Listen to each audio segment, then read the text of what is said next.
पठान हवेली में इस समय मौत के जैसा सन्नाटा छाया हुआ था।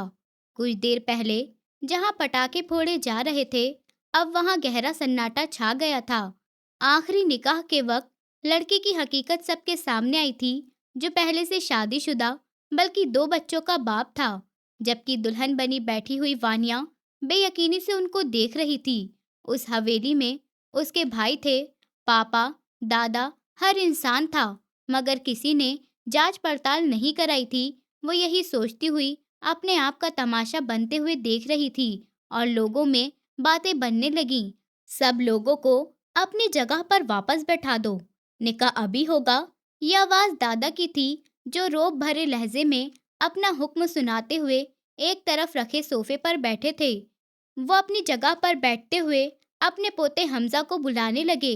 जब उनके बुलाने पर बहुत से लोगों ने नासमझी से उनकी तरफ देखा और वानिया का दिल तेज तेज धड़कने लगा। क्या हमजा? नहीं नहीं, वो नहीं हो सकता। हमजा के साथ मेरा निकाह नहीं कर सकते ये लोग।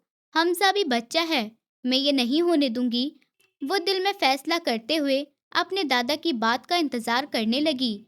वो अपना और हमजा का तमाशा नहीं बनने देना चाहती थी। उसकी खुद की जिंदगी तो तबाह हो चुकी थी, मगर वो हमजा की नहीं करना चाहती थी।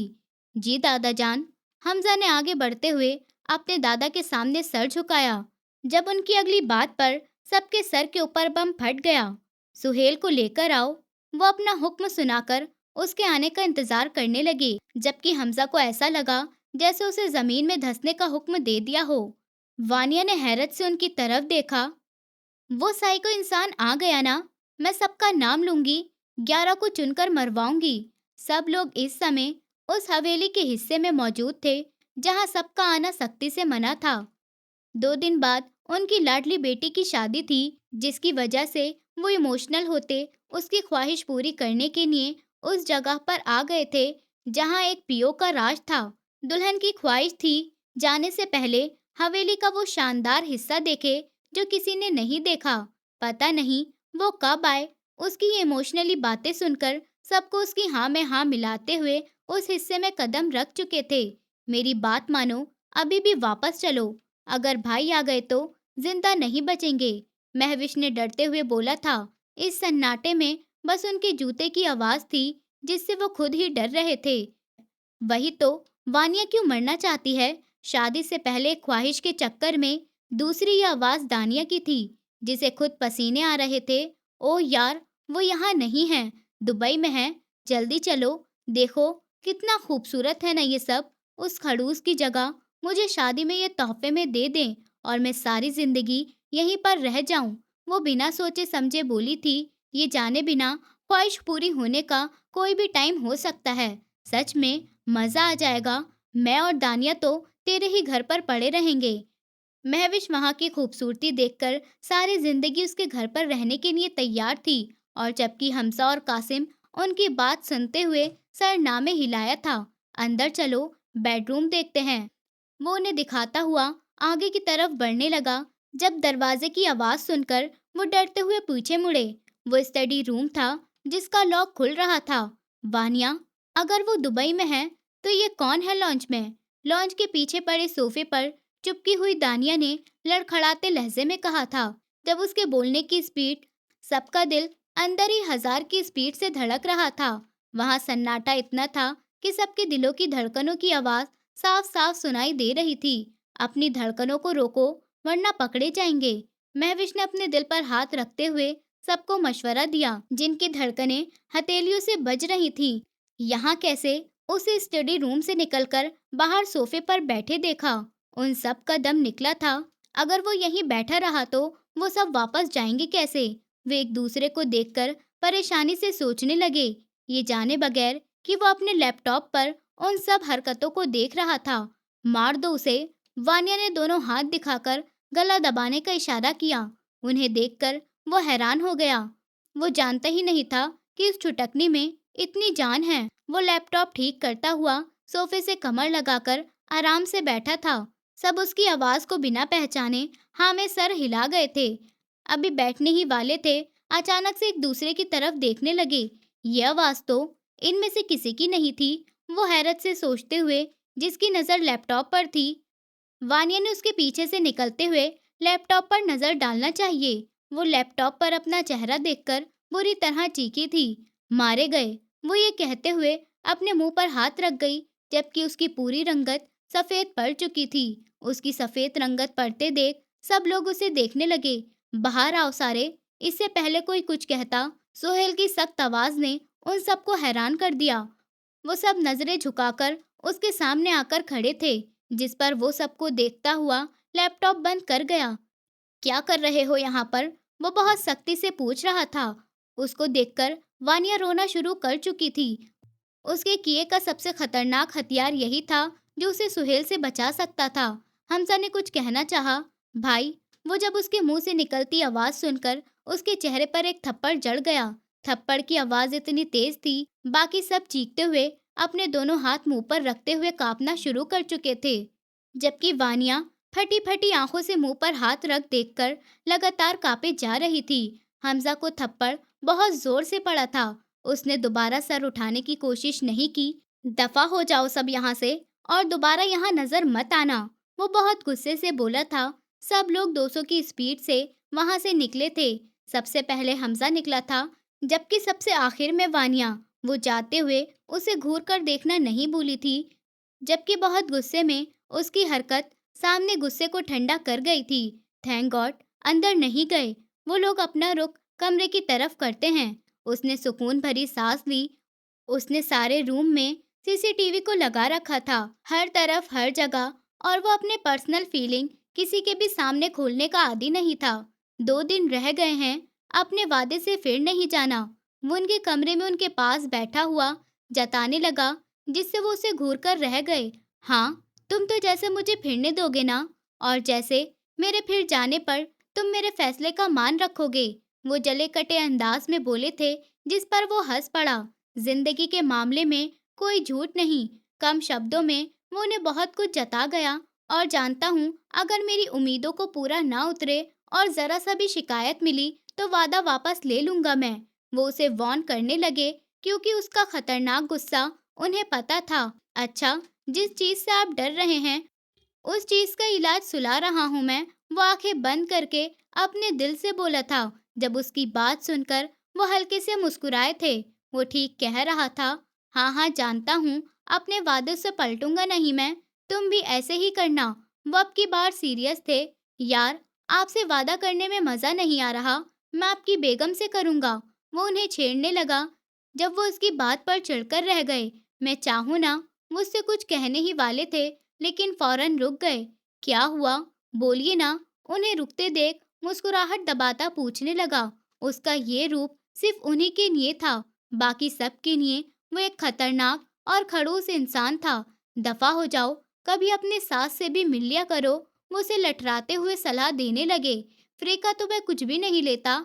आप इतना महंगा मशवरा दे रहे हैं, नहीं चाहिए। वो उनके पास से उठता हुआ अपनी गाड़ी की चाबी ऊपर को उछालता हुआ कैच करते हुए बोला था। जब वो उसके ऊपर से नजर हटा गए, वो लग ही इतना प्यारा रहा था। पठानों की यह हवेली कई एकड़ में फैली थी। हर तरफ बारीकी से काम किया हुआ था, जिसकी वजह से उसकी खूबसूरती की कोई इंतहा नहीं थी। इस हवेली के सरदार सुल्तान पठानी थे। उनके 3 बच्चे थे, 2 बेटे और एक बेटी। बड़े बेटे के 3 बच्चे थे, हमजा, महविश, दानिया, और छोटे बेटे की शादी उनके चाचा की बेटी से हुई थी, और उनकी एक ही बेटी थी, अनम, और बेटी की शादी उनकी पसंद से हुई थी। पति के इंतकाल के बाद ससुराल वालों ने उन्हें घर से निकाल दिया, जिसकी वजह से वो अपने दोनों बच्चों के साथ हवेली में रहती थी।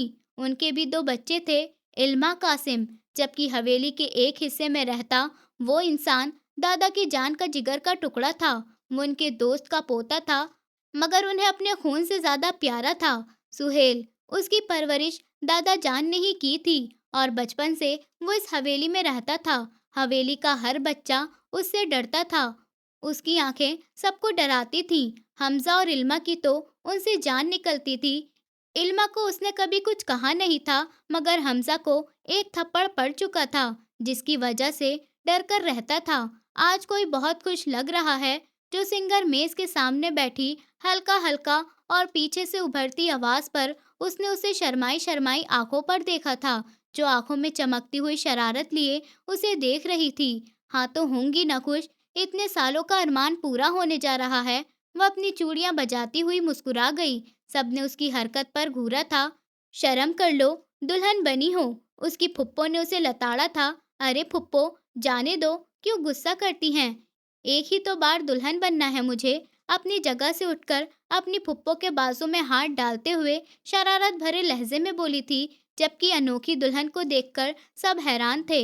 वानिया तो रोएगी नहीं? अनम, जो उसे चेखते हुए देख रही थी, एकदम से पूछने लगी, जिस पर सब हंसने लगे। ऊपर वाला न करे, रोए मेरे दुश्मन। अपना टीका सही करते हुए देखते हुए लहजे में बोली थी, और आखिर में सर झटक गई जब अनम ने मुंह बनाया। यार, तू रोती हुई कैसी लगती है? मुझे देखना था। वो अपने हाथों को गाल पर टिकाए हुए बोली थी। जब उसकी बात सुनते हुए उसकी मम्मी ने उसे घूरा। कभी अच्छा मत बोलना तुम। उसे घूरती हुई उसकी नजर उतारने लगी, जो अपनी अरेंज मैरिज पर भी बहुत खुश थी, क्योंकि उसे बस शादी करनी थी, चाहे उसे राह चलते फकीर से कर दो। बारात आ गई है, चलो चलें। वो सब बाहर जाने के लिए शोर मचाने लगे। जब इल्मा के दिल में हलचल हुई, वो अपनी टीम को आवाज लगाते हुए बोली, ओ सुनो। जब सबने उसके पुकारने पर उसकी बात सुनी थी, यार, मुझे भी देखनी है। वो मुंह बनाते हुए अपनी ख्वाहिश बताने लगी, जिस पर वो सब उसे देखते रह गए। Are you serious? ये आवाज महविश की थी। तुम्हारा दिमाग खराब हो गया है और कोई बात नहीं है। महविश उसे घूरती हुई बाहर ले जाने लगी। तुम सब बेवफाई करते थे। सदमे से खुद को देखने लगी। ये सब मुकर गईं। वो उनके किए हुए वादे याद कर कर रोने लगी, मगर कोई भी उसके पास रुकने के लिए तैयार नहीं था। तभी वो खुद जुगाड़ लगाती रास्ता देखने का सोचने लगी। पठान हवेली में इस टाइम मौत का सन्नाटा छाया हुआ था। कुछ देर पहले जहां आतिशबाजी हो रही थी, वहीं गहरा सन्नाटा था। आखिरी मौके पर लड़की की असलियत सबके सामने आई थी, जो पहले से शादीशुदा बल्कि 2 बच्चों का बाप था। जबकि दुल्हन बनी बैठी हुई वानिया बेयकीनी से सबको देख रही थी। उस हवेली में उसके भाई थे, पापा, दादा, हर इंसान था, मगर किसी ने भी जांच पड़ताल नहीं करवाई थी। वो दुख से सोचती हुई अपना तमाशा बनते हुए देख रही थी, जबकि लोगों की बातें बनने लगीं। सब लोगों को अपनी जगह वापस बैठा दो, निकाह अभी होगा।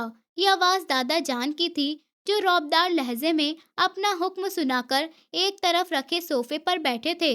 वह अपनी जगह पर अकड़ कर बैठते हुए हमजा अपने पोते को पुकार गए, पर बहुत से लोगों ने नासमझी से उनकी तरफ देखा, जबकि वानिया का दिल डर के मारे जोर जोर से धड़कने लगा।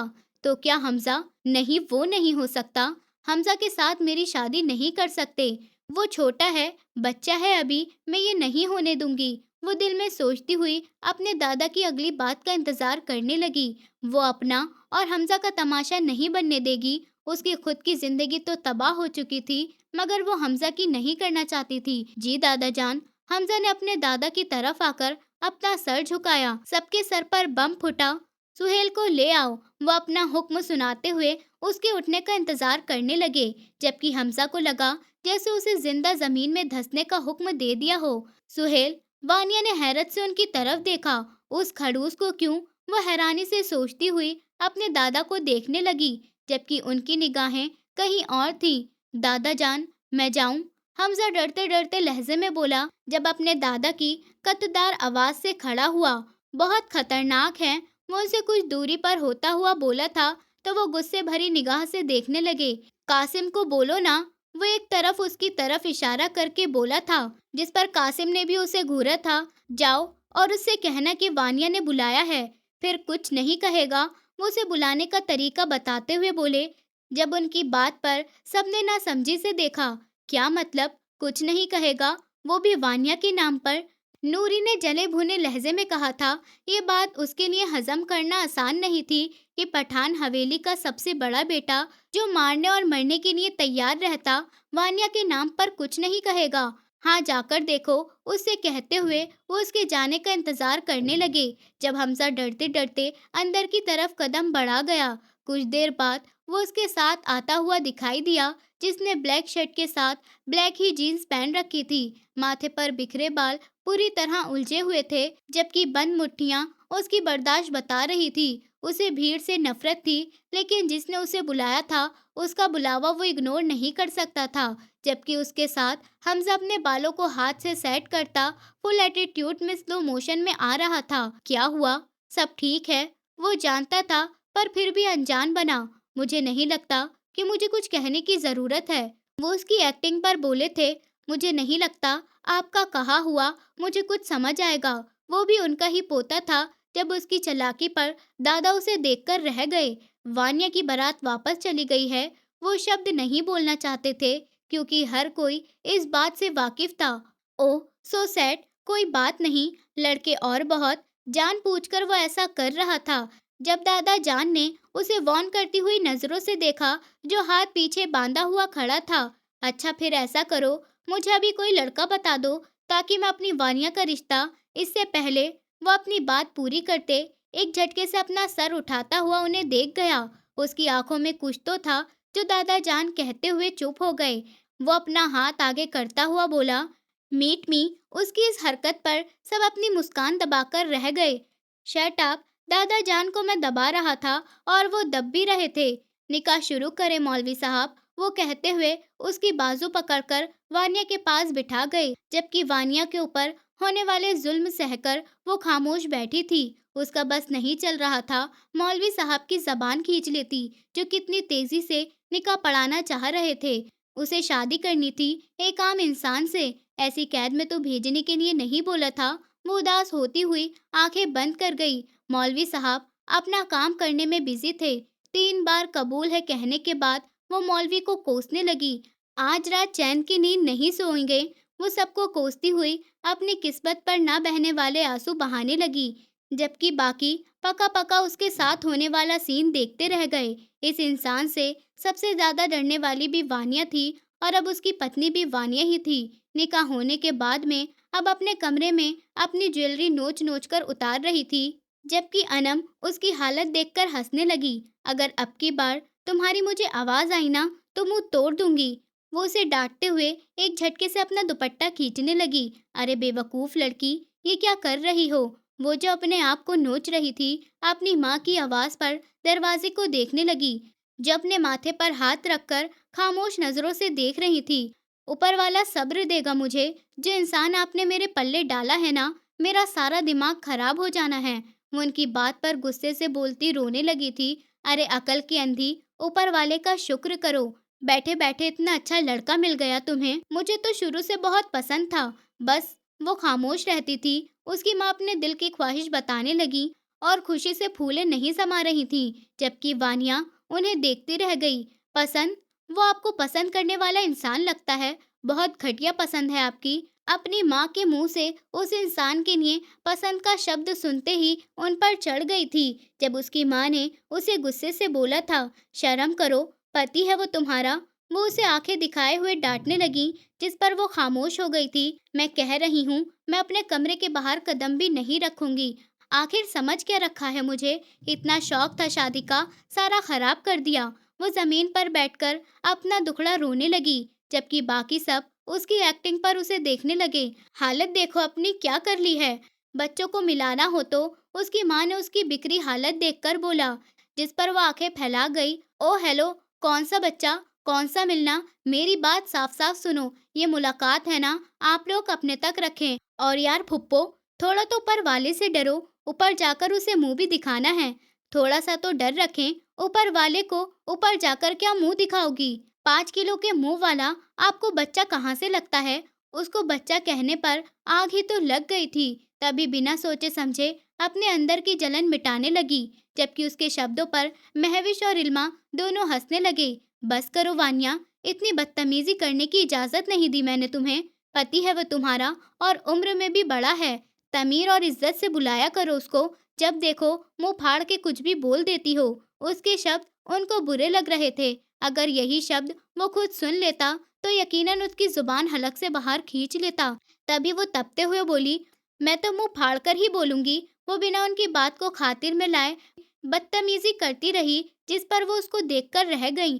अच्छा ना, खाना खा लीजिए। नहीं खाती कुछ भी।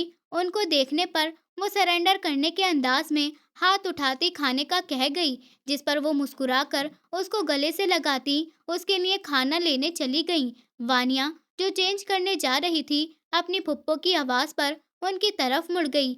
जी, वो नासमझी से उनको देखने लगी जिन्होंने उसको पुकारा था। वो मिलने आएगा ना, तो मुझे बताना, प्लीज प्लीज। वो उसके हाथ पकड़ती मिन्नत भरे लहजे में बोली, जिस पर वो आंखें फैला गई। फुप्पो, वो क्यों आएंगे भला? न जाने क्यों अब की बार वो उसके जिक्र पर दिल धड़कने लगा। शायद वो नॉर्मल हो गई इसलिए। खाने पर इल्मा और महविश ने उसको छेड़ा था।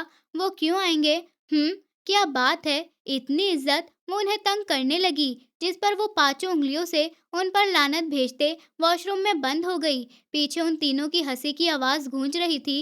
रात के दूसरे पहर, जहां पर सब लोग सो रहे थे, वहीं पर वो अपनी बालकनी में खड़ा आसमान को देखता पता नहीं क्या तलाश कर रहा था। हवा की खनकी और उसके बिखरते बाल, वो हर मंजर पर भारी था। और कुछ देर वहां खड़े होकर अपने जिस्म पर सितम करते हुए अपने कमरे की तरफ बढ़ गया। उसका कमरा नहीं था, पूरा महल था। वहां हर चीज मौजूद थी। अपने किंग साइज बेड के क्राउन के ऊपर लगी अपनी बड़ी फोटो देखकर कुछ सोचने लगा। वो अकेला इस कमरे का मालिक था, तो उसके अकेले की पिक्चर लगी हुई थी। अब उसके कमरे का हिस्सेदार भी आ गया था, तो जाहिर सी बात है उसकी भी पिक्चर तो लगनी चाहिए। सोचते ही वो अपने बेड पर चढ़ता अपनी तस्वीर वहां से उतारने लगा। उसके अब दूसरे वजूद की फोटो चाहिए थी। ऐसे तो उसके पास बहुत सी थी, पर वो एक थे, तो पिक्चर अलग क्यों? तभी वो उसके साथ फोटो लेने का सोचता अपने आईफोन पकड़े कमरे से बाहर निकला। पूरी हवेली में सन्नाटा छाया हुआ था। रंग बिरंगी लाइट हवेली का माहौल खौफनाक बना रहे थे। जब वो सब कुछ नजरअंदाज करता हुआ अपने जाने वाले कमरे के बाहर आकर रुका। वो उससे निकाह के बाद नहीं मिला था, वो उससे कभी नहीं मिला था। बस उसका डर था, जो हवेली के हर बच्चे के दिल में था। वो अपनी आंखों से किसी को भी डरा सकता था, और वो करता भी यही था। और दोस्त नहीं बनाता था, और जो उसके दोस्त थे उसको झेल भी बस वही सकते थे। कमरे का दरवाजा खोलते ही तेज रोशनी ने उसका वेलकम किया। ओहो, तो मैडम अंधेरे से डरती हैं?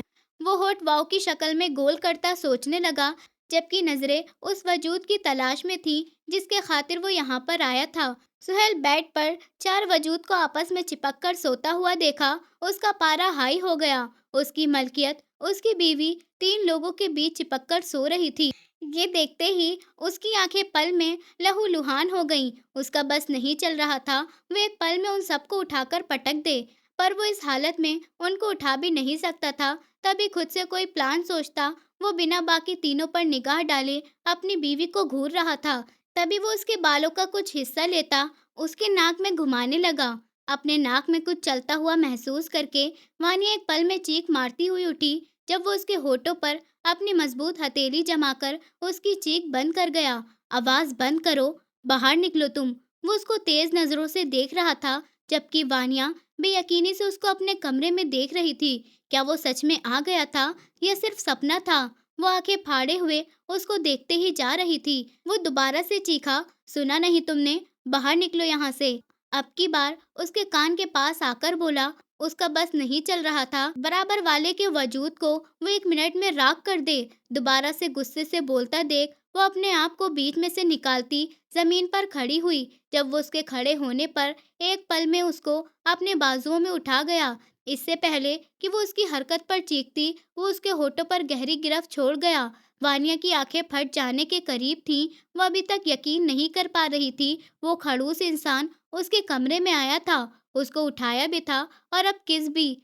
वो सदमे में जाने को थी, जबकि वो उसकी आंखों को सीरियस लिए अपनी किस को और गहरा करता हुआ मंजिल की तरफ बढ़ता जा रहा था। उसके होठ को सख्त नहीं कर रहा था, उसके होठ को झिंझोड़ कर रख दिया था, ताकि वो किसी भी तरह की आवाज नहीं निकाल सके। अपने महल जैसे कमरे में एंटर होते ही वो पाँव से दरवाजा बंद करता वॉशरूम की तरफ बढ़ गया। उसको वॉशरूम की तरफ बढ़ते देख वो बहुत हैरान हुई थी। कहीं हार्पिक पिलाकर तो नहीं मारने वाला हूँ मुझे? पानी में डुबोकर मुझे बचा ले ऊपर वाले। मुझे अभी नहीं मरना। मेरी उम्र ही क्या है, इस खड़ूस इंसान से बचा ले। इसके इरादों से वो दिल ही दिल में ऊपर वाले से बातें कर गई और अपनी सलामती की दुआ मांगने लगी, जबकि वो उसके चेहरे से उसकी कम अकल सोच का अंदाजा लगा गया था। क्या सोच रही हो? वो सर हिलाते शावर के नीचे खड़े शावर ऑन कर गया। बहुत ठंडा पानी ऊपर पड़ते ही उसकी चीखें निकली, जिनको वो नजरअंदाज करता शावर को और तेज कर गया। नहीं प्लीज, वो पानी से बचने को उसमें पनाह लेने लगी, जिस पर वो उसको पकड़ता खुद में छुपाने लगा। सॉरी लिटिल गर्ल, बट ये जरूरी है। कहते ही वो एक झटके में उसका दुपट्टा उसके बदन से जुदा कर गया। उसकी हरकत पर वानिया का चेहरा सफेद पड़ गया। आप क्या? क्या हुआ? लड़खड़ाते हुए लहजों में कुछ बोलना चाहती थी, पर शब्द निकलने से मना कर रहे थे। मेरी मलकियत हो तुम, मेरी पत्नी हो। सुहेल किसी और का जरा सा भी एहसास तुम पर बर्दाश्त नहीं करेगा। ये भी उनका तुमसे चिपक कर सोना, नो नेवर। बहुत ठंडे लहजे में बोलता हुआ उसके बदन पर हाथ फेरता उनके एहसासों को मिटाने लगा, जबकि वानिया उस साइको इंसान को देखते रह गई। आप पागल हैं क्या? बोलना चाहते हुए भी बोल उठी, जबकि डर से उसकी सांसें सूख रही थीं। वो उसके पोर्शन में थी, उसकी कैद में थी, उसके साथ अकेली, जबकि उसकी बात पर वो हल्का सा हंसने लगा। वानिया को उसके हंसने से भी डर लग रहा था। अपने कपड़े उतारो, उसको हुक्म दे गया। जब वानिया आंखें फाड़ते हुए उसको देखने लगी, क्या? ये क्या कह रहे हैं आप? वो हैरानगी और बेयकीनी से उसको देखने लगी। हाँ, अपने कपड़े उतारो, मैं दिला दूंगा। फिलहाल मेरे पहनो, सुबह रूम में जाकर अपने पहन लेना। वो उसको फ्री में मशवरे देने लगा। जब उसकी बात सुनती वो आंखें फैला गई थी। नहीं, वो सिसकने लगी। जब वो हैरत से उसको रोता हुआ देखा तो कदम पीछे हो गया। क्या हुआ? वो सच में हैरान हुआ था। प्लीज मेरे साथ ये सब नहीं करिए, वो मन्नत भरे अंदाज में बोलने लगी। जब उसकी बात सुनता वो हैरान हुआ। क्या सब नहीं करूं? वो नासमझ से पूछने लगा। जब उसकी बात याद दिलाने लगी, यही कि मैं कपड़े उतारूं, प्लीज आप ऐसे नहीं करिए। वो रोते हुए शर्म के मारे बमुश्किल ये शब्द बोल सकी, जब उसके होठों पर अपना सर पकड़कर रह गया। भाई, इंसान हूं मैं भी, बहक सकता हूँ। मेरा दिमाग नहीं खराब। अपने सामने तुम्हारे कपड़े उतरवाऊं? जा रहा हूँ, तुम शावर करो और इन कपड़ों को यहीं फेंक देना। दोबारा हाथ भी मत लगाना। उस कम अकल लड़की की सोच पड़ता अपना सर पकड़ गया। तभी जरा सख्त लहजे में बोलता अपने कदम बाहर की तरफ बढ़ा गया, जबकि वो उसकी तरफ अपना मुंह हैरत से खोल गई। अरे, ये चले गए? मुझे तो लगा था ये हीरो की तरह रोमांस करेंगे। बाथरूम रोमांस, हाय कितना मजे का होता। वो उसके जाने के बाद सारा रोना भुलाए अपनी फ्रैक्शन वर्ल्ड में जा चुकी थी, जबकि वो उसकी सोच से अनजान कपड़े निकालने लगा। इतनी बड़ी तो इस पतली को आनी नहीं। वो अपनी पैंट का साइज देखता हुआ बोला, तभी अपनी शर्ट निकालता बेड पर डाल गया। उसकी शर्ट ही काफी थी उसके लिए, पर फिर फोटो का सोचता अपनी एक पैंट निकालता उसको काट गया, उसके साइज के मुताबिक कर गया। उसके शावर लेने तक वो उसकी ड्रेस पूरी तैयार कर चुका था। ड्राई मशीन और उसके बाकी की इस्तेमाल की चीजें भी उसने पहले ही निकाल कर रख दी थी। उसके लिए इंतजाम कर रहा था जैसे वो एक रात के मेहमान हो। कुछ देर शावर के बंद होने की आवाज पर बेड पर से कपड़े उठाकर दरवाजे की तरफ खड़ा हुआ। दरवाजे को हल्का सा नॉक करते हुए वो उसे कपड़े लेने का कहने लगा, जिस पर थोड़ा सा दरवाजा खोलकर अपना हाथ बाहर निकाल गई। उसकी बाजू देखकर उसका दिल पिघल रहा था। उसका दिल कर रहा था कि एक झटके में वो उसे बाहर खींच ले या खुद अंदर चला जाए, लेकिन फिलहाल खुद पर कंट्रोल करता हुआ उसने शराफत से उसे कपड़े दे दिए और अपने कदम पीछे ले गया। कुछ ही देर में वो उसके कपड़े पहनकर बाहर निकली। अपने कपड़ों में देखकर उसकी हर रग ने उबाल मारा था। वो उसे लगातार देखता जा रहा था, बिना आंखें झपके और बिना दिल हटाए, जबकि उसकी निगाह पर कंफ्यूज होती अपने बालों को पीछे किसी तरफ समेटने लगी। वो कुछ पल उसे देखने के बाद उठा और उसकी तरफ कदम बढ़ाता चला गया। बाल सुखा ले आप, उसे समझ नहीं आ रहा, कभी वो तुम पर आ जाता तो कभी आप पर। मुझे मेरे कमरे में जाने दीजिए प्लीज। वो उसके डर में खामोश होकर वो करती जा रही थी जो वो कह रहा था। बस अब उसकी बर्दाश्त खत्म हो गई थी। पता नहीं क्यों उसका दिल वहां से जाने के लिए मचल रहा था। नहीं, वहां वो सब सो रही हैं, आप उनके साथ नहीं सोएंगी। वो सख्त शब्दों में मना कर गया था। जब वो उसे देखकर रह गई। वो मेरी कजिन है, उसने बताना चाहा, लेकिन वो बोला, आप मेरी हैं, मैं अपनी चीज किसी और के पास बर्दाश्त नहीं कर सकता। वो शब्द में कहता हुआ अपने जुनून को बयां कर गया था। प्लीज जाने दीजिए। वो बहस करना चाहती थी वो करती भी जब सामने वाला सुहेल नहीं होता। वो उस लड़के से डरती थी, डर की वजह से रातों को जगा करती थी, रोया करती थी, और आज वही लड़का उसका पति बन गया। कुछ भी कहना बेकार है, अपने बाल ड्राई करें। उसकी बात सुनकर वो गुस्से से ड्रेसिंग टेबल की तरफ बढ़ी। अपने बाल ड्राई करने के बाद वो उन्हें ठीक कर एक तरफ बैठ गई और उसने किसी भी चीज को हाथ लगाने की कोशिश नहीं की। चीज है, उसे एटीट्यूड दिखाता हुआ सारी चीज साइड में कर दी। खड़ी हो, उसके पास आकर वो खड़ा होने को कह गया था। उसके हुक्म पर वो फौरन खड़ी हो गई, जिस पर वो इम्प्रेसिव अंदाज पर उसे देखने लगा। Interesting, very interesting. वो सर हिला गया और वो बिना कुछ बोले उसकी अगली बात सुनने के लिए तैयार थी। फोटो लेनी है मुझे आपके साथ, इसलिए लेने आया था आपको। अगर वो वहां पर नहीं होती, वहीं पर फोटो लेकर छोड़ देता। वो बताने लगा, पता नहीं क्यों इस लड़की के साथ उसके बातें करने का दिल कर रहा था, जबकि वानिया उसकी बातें सुनकर हैरत से उसे देखने लगी। सच में वो उससे बोल नहीं सकी, पर उसके दिल से यही निकला था।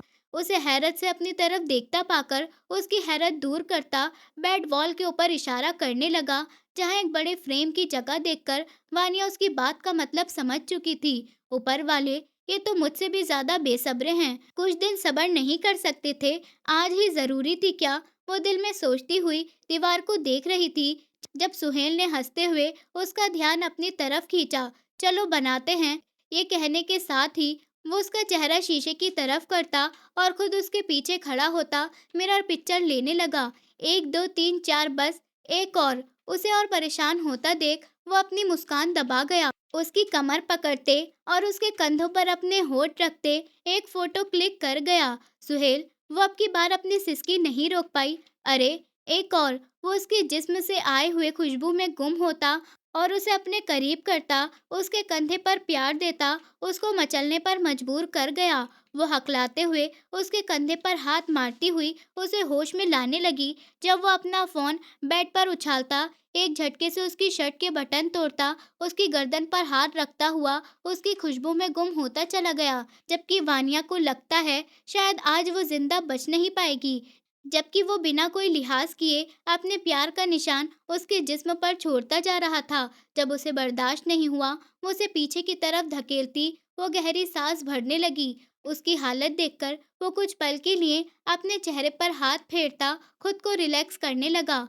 यहाँ से जाओ, मैं आता हूँ, सुबह उठा दूंगा, कमरे में जाकर सो जाना, वो उसे कहने लगा, जिस पर वो रोते हुए फौरन ना में सर हिला गई। मुझे अभी जाना है, प्लीज, वो रोते हुए कह रही थी। उसके रोने पर वो झुंझलाता हुआ उसके करीब आया। क्या हुआ, क्यों रो रही हो? वो उसकी कमर को पकड़कर पूछने लगा, जब उसके नरम लहजे पर और रोती हुई उसको मुक्के मारने लगी। अरे, वो उसकी हरकत पर हंसता हुआ उसके मुक्के अपने जिस्म पर सहने लगा, जब वो बिना रुके उसे दोनों हाथों से मारती जा रही थी। क्या हुआ मेरा बच्चा? उसकी मासूम सी विनती सुनकर सुहेल कुछ पल उसे देखता रह गया, फिर गहरी सांस भरते हुए एकदम खामोश हो गया। उसकी आंखों में पहली बार गुस्से की बजाय अजीब सा सन्नाटा था।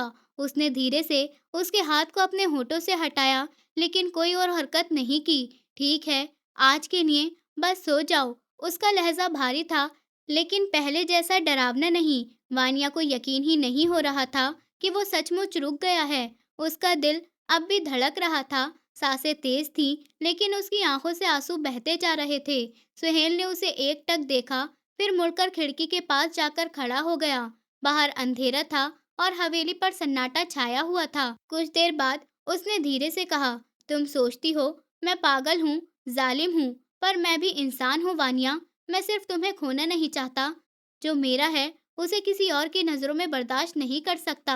वानिया ने उसकी बात सुनी, पर चुप रही। उसका डर इतना गहरा था कि कोई जवाब नहीं निकला। बस उसने अपने आंसुओं को पोंछा और धीरे से कमरे के कोने में बैठ गई। रात भर दोनों में कोई बात नहीं हुई। सुहेल सोफे पर जा बैठा और आंखें बंद कर ली, जबकि वानिया थक कर वहीं बैठी सोई। सुबह की हल्की किरण कमरे में आई तो माहौल बदला बदला सा था।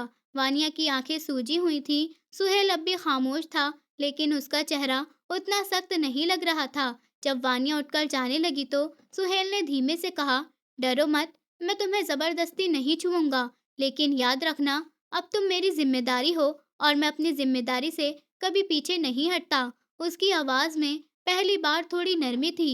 वानिया ने उसकी तरफ देखा। उसकी आंखों में अजीब सा दर्द था, जैसे वो खुद भी किसी अंदरूनी कैद में जी रहा हो। वानिया कुछ नहीं बोली, बस हल्का सा सर हिलाकर कमरे से बाहर निकल गई। जाने के बाद वो अपने कमरे में सो गई और पूरे दिन उसके दिमाग में सुहेल की बातें घूमती रहीं। वानिया उस रात देर तक जागती रही। उसके मन में बहुत सी बातें उठ रही थीं, डर भी था और एक अजीब सी हलचल भी। पर अब उसे लगने लगा था कि अगर वो हमेशा चुप रही तो ये खामोशी ही उसकी सबसे बड़ी कैद बन जाएगी। वो बिस्तर से उठी, खिड़की के पास जाकर बैठ गई। बाहर आसमान में हल्की सी चांदनी थी। उसने पहली बार खुद से कहा कि उसे अब बोलना होगा, क्योंकि अगर उसने अपनी बात नहीं रखी तो कोई और उसकी तरफ से नहीं बोलेगा। अगले दिन सुबह जब सुहेल कमरे में आया तो हमेशा की तरह उसका रौबदार अंदाज नहीं था, बल्कि वो थोड़ी थकान में दिख रहा था। वानिया ने सोचा यही सही वक्त है और उसने हिम्मत करके कहा, सुहेल, मुझे आपसे बात करनी है। सुहेल ने उसकी तरफ देखा, जैसे उसे यकीन ही ना हुआ हो कि वो खुद पहल करके उससे बात कर रही है। वो वापस आया और बोला, हाँ कहो। वानिया के गले में अटकने थी, लेकिन उसने हिम्मत बटोरते हुए कहा, आप हर बार मुझे अपनी चीज कहते हो, लेकिन मैं चीज नहीं हूँ, मैं एक इंसान हूँ। मेरी भी इच्छा है, मेरी भी सोच है। अगर आप मुझे अपने पास रखना चाहते हो तो ये जबरदस्ती से नहीं होगा, बल्कि भरोसे से होगा। आप मुझे डराकर पास रख सकते हैं, लेकिन उस डर में मैं कभी आपका सुकून नहीं बन सकती। अगर सच में आपको मेरी जरूरत है तो मुझे मेरी इज्जत और मेरी मर्यादा के साथ स्वीकार कीजिए। सुहेल उसकी बात सुनकर चुपचाप खड़ा रह गया। वो जैसे पहली बार उसकी आंखों में सीधे देख रहा था।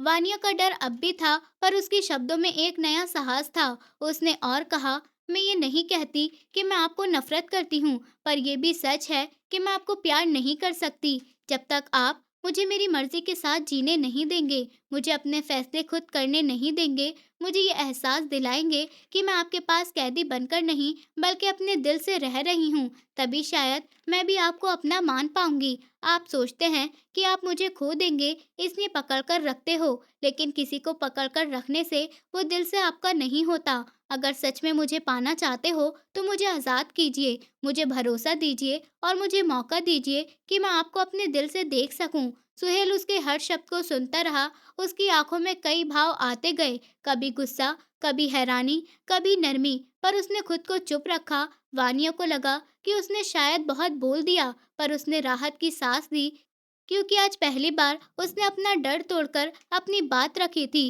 वो वापस जाकर बिस्तर पर बैठ गई। उसके हाथ कांप रहे थे, पर उसके चेहरे पर एक अलग ही सुकून था। उसे लगा कि चाहे सुहेल उसकी बात माने या न माने, पर उसने खुद को अपने सामने साबित कर दिया कि वो सिर्फ डरपोक लड़की नहीं, बल्कि अपनी इज्जत और अपने हक के लिए आवाज उठा सकती है। अब जो भी होगा, वो कम से कम अपने शब्दों की ताकत से लड़ेगी। यही उसकी पहली जीत थी। उसकी बात सुनकर सुहेल खिड़की के बाहर खड़ा देख रहा था और सूरज की पहली किरण कमरे में धीरे से घुस रही थी। वानिया ने देखा कि आंखों में रात की ठंडक और एक तरह का थकान थी। उसने हिम्मत करके पास जाकर धीरे से कहा, आप ठीक है? तो सुहेल ने एक लंबी सांस ली और बिना किसी झिझक के बोला, मैं तुम्हें बताना चाहता हूँ कि मैं क्यों ऐसा हूँ। मैंने बचपन में बहुत कुछ देखा और सहा है। मैंने अपना घर खोया था और मैंने अपने करीबियों को धोखा खाते देखा। उस धोखे ने मेरे दिल में एक दरार छोड़ दी और मैंने सोचा कि अगर मैं किसी चीज़ को अपने पास ना रखूं तो मुझे फिर कभी उस तरह का दर्द नहीं झेलना पड़ेगा। इसलिए मैंने अपने हर रिश्ते को एक चीज़ की तरह संभालना शुरू कर दिया। मैंने एक बार किसी को जाने दे दिया तो वो खो गया और फिर मेरी दुनिया उजड़ गई। तब से मैं हर चीज़ पर पकड़ बना लेने की कोशिश करता हूँ, क्योंकि मुझे डर है कि कहीं मैं फिर किसी को खो न दूँ। मैंने तुम्हें देखा तो मुझे लगा कि ये सब कुछ मेरी तरफ है और मैंने डरकर खुद को ही खतरनाक बना लिया। वो धीमी आवाज़ में बोल रहा था और उसकी आंखों में अब सिर्फ गुस्सा नहीं था, बल्कि एक तासुरी सी पनाह भी थी।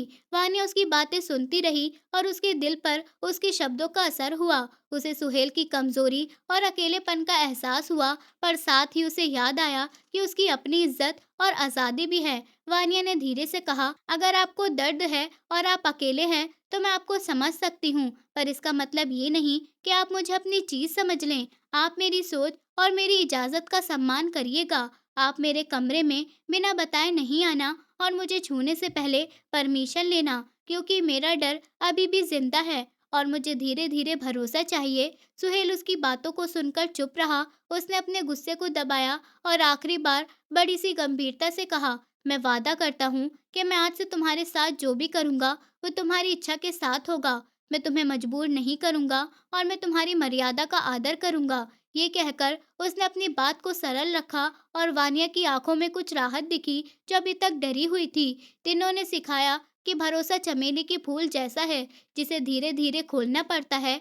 वानिया ने छोटी छोटी बातें करनी शुरू की। वो सुबह अपने काम में लगी और उसने अपने कपड़े खुद संभालने शुरू कर दिए। सुहेल ने भी देखा कि वो छोटी छोटी आज़ादियाँ मांग रही है और वो उन्हीं का सम्मान करने लगा। उसने दफ्तर वालों से कहा कि वानिया के साथ साफ और इज्जत से सलूक हो और कमरे के दरवाजे पर आपसे कोई बिना नॉक किए नहीं आएगा। उसने छोटे छोटे नियम बनाए, जिसमें सबसे बड़ा नियम ये था कि किसी भी चीज़ के लिए सहमति ज़रूरी होगी। वानिया ने एक दिन पूछा कि ये सब वाकई बदल सकता है। सुहेल ने सर हिलाया और बोला, मैं कोशिश कर रहा हूँ। तुमने जब मेरे दर्द को जाना तब मेरे अंदर का कुछ नरम हुआ, लेकिन मैं चाहता हूँ कि तुम भी मुझे आजमाओ, और अगर मैं भूल जाऊं तो मुझे रोकना, ये बोलकर वानिया ने पहली बार उसे आंखों में देखा और उसने महसूस किया कि उसके अंदर की कठोरता कुछ गुम होने लगी है। पर डर एक दिन में मिटता नहीं, ये धीरे धीरे छटने लगेगा। समय ने दोनों के छोटे छोटे पल दिए। उन्होंने एक दूसरे की आदतों को जाना और एक दूसरे के हिस्सा बनते गए। कुछ दिन ऐसे आए जब सुहेल बिना किसी हड़बड़ी के उसके लिए चाय लेकर आया और वानिया ने देखा कि उसने नरम आवाज में पूछा, क्या चाय पसंद है? वो छोटी सी बात उनके बीच एक पुल बन गई। उन्होंने साथ में खिड़की के पास बैठकर चुपचाप सूरज को देखा और दोनों के भीतर एक नई समझ ने जगह बना ली। पर दोनों के चेहरे पर कभी कभी चिंता भी आ जाती थी। वानिया को कभी कभी डर सता जाता कि ये सब असली है, और सुहेल को भी अपने अतीत की याद आ जाती थी और वो अचानक सख्त हो जाता था। फिर दोनों फिर से एक दूसरे को समझने की कोशिश करते थे। इस तरह धीरे धीरे उनका रिश्ता एक संघर्ष और समझौते के बीच पला बढ़ा और हवेली में नए किस्म के खामोश पल आने लगे थे, जहां डर और भरोसा एक साथ रहते थे और दोनों को ये नहीं पता था कि आने वाला कल उनके लिए क्या लेकर आएगा। धीरे धीरे उनके बीच एक अजीब सा रिश्ता बनने लगा। ये रिश्ता ना तो पूरी तरह से मोहब्बत का था और ना ही पूरी तरह नफरत। ये ना तो केवल डर था और ना ही केवल भरोसा। ये दोनों का मिला जुला रंग था, जैसे कोई अधूरा गीत हो जो कभी सुर में बहने लगे और कभी बेसुरा होकर टूट जाए। सुहेल अब पहले जैसा नहीं रहा था। उसका गुस्सा अब भी जिंदा था, पर उस गुस्से के पीछे छुपा हुआ दर्द और कमजोरी मानिया ने देख ली। रिश्ते का ये अजीब सा खेल उनके रोजमर्रा की जिंदगी में उतरने लगा। कभी सुहेल उसके लिए चाय बनाकर ले आता और बिना कुछ कहे सिर्फ उसकी आंखों में देखता, तो वानिया की आंखों में हल्की सी हैरानी और हल्की सी मुस्कान उभर जाती। कभी वह अचानक से उसकी तरफ खींच आता और उसे अपनी बाहों में कैद कर लेता, पर फिर तुरंत ही छोड़ देता, जैसे वो खुद से डर गया हो, और कहता, मैंने वादा किया है कि मैं तुम्हारी इजाजत के बिना कुछ नहीं करूंगा। वानिया उसके इस बदलते हुए रूप को समझने की कोशिश करती, पर उसके दिल में अब भी एक डर बैठा हुआ था। वो डर कभी भी उसके सपनों में आ जाता और वो रातों को जाग जाती। पर सुबह जब सुहेल उसकी थकी हुई आंखों को देखता, तो पहली बार वो उसकी परेशानी पर हाथ फेरकर पूछता, क्या तुम ठीक से सोई नहीं? और वानिया उसकी इस छोटी सी नरमी पर हैरान रह जाती। दिन बीतते गए और हवेली की दीवारों ने देखा कि कैसे एक अजीब सा रिश्ता उनके बीच जगह बनाने लगा था। कभी खामोशी में दोनों एक ही कमरे में होते और एक दूसरे से नजरें नहीं मिलाते, पर दोनों ये महसूस करते कि सामने वाला वहाँ है। कभी छोटी सी बात पर बहस हो जाती और वानिया गुस्से में कह देती कि मैं आपकी कैदी नहीं हूँ, और सुहेल उसे घूर कर चुप हो जाता। कभी वह अचानक उसकी तरफ देखकर कह देता, तुम बहुत अलग हो, और ये सुनकर वानिया की आंखें भर आती, क्योंकि उसे पहली बार लगता कि कोई उसे एक ऐसे इंसान की तरह देख रहा है। ये रिश्ता फूलों की तरह था, जो पूरी तरह खिला हुआ नहीं था, लेकिन कली की तरह धीरे धीरे खुलने लगा था। उसमें नमी भी थी और कांटे भी थे, उसमें महक भी थी और दर्द भी था। ये अजीब सा रिश्ता दोनों को मजबूर कर रहा था कि वो एक दूसरे के करीब भी आएं और दूर भी जाएं, और इसी खींचतान में दोनों के दिल में एक अनकहा सा जुड़ाव जन्म लेने लगा था, जो न किसी नाम से बंधा था और न किसी वादे से, लेकिन फिर भी दोनों को रोक रखा था कि वो एक दूसरे को छोड़ न दें।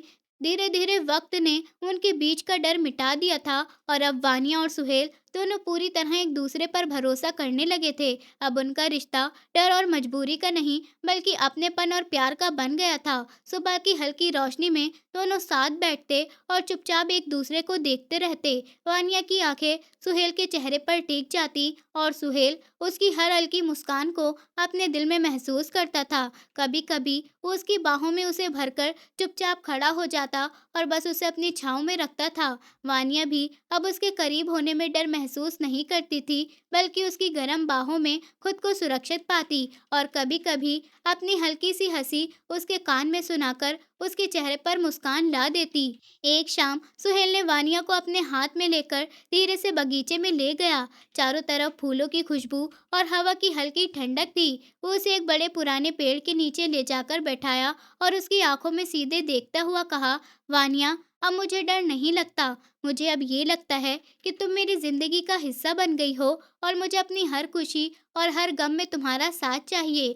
वानिया ने उसकी आंखों में देखा और हल्की हाँ में सर हिलाया। उसकी धड़कन तेज थी और उसकी सांसें गहरी। सुहेल ने उसके चेहरे को अपने हाथों में लेकर धीरे से उसके होठों पर पहले छोटा सा किस किया और वानिया की आंखें बंद हो गईं। उसने भी अपने हाथ उसके गले पर रखे और पल भर के लिए समय रुक सा गया। दोनों ने बस एक दूसरे की गर्मी और दिल की धड़कन महसूस की। वानिया अब पूरी तरह उसे महसूस कर रही थी। वो उसकी छुअन से नहीं डर रही थी, बल्कि उसका हर स्पर्श उसके अंदर तक खुश कर रहा था। सुहेल ने धीरे धीरे उसे अपनी बाहों में भरकर फर्श पर बैठाया और उसके कान के पास अपनी गर्म सांस दी।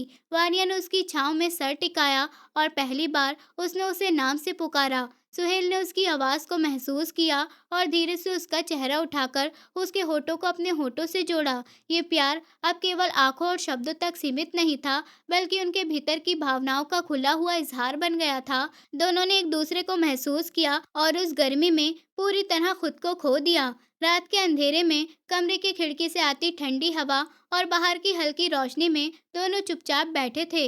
सुहेल वानिया की पीठ पर हाथ फेर रहा था और वानिया उसके हाथों की गर्मी में खुद को आराम देती रही। कभी वो उसके गालों को चूमता तो कभी उसकी आंखों में झांककर मुस्कुराता। इस बीच वानिया ने पहली बार अपने दिल की गहराई से कहा, सुहेल, मुझे अब डर नहीं लगता। मुझे लगता है कि आप हमेशा मेरे साथ रहेंगे। और सुहेल ने उसका हाथ अपने हाथ में लेकर कहा, हाँ, मैं हमेशा तुम्हारे साथ रहूंगा।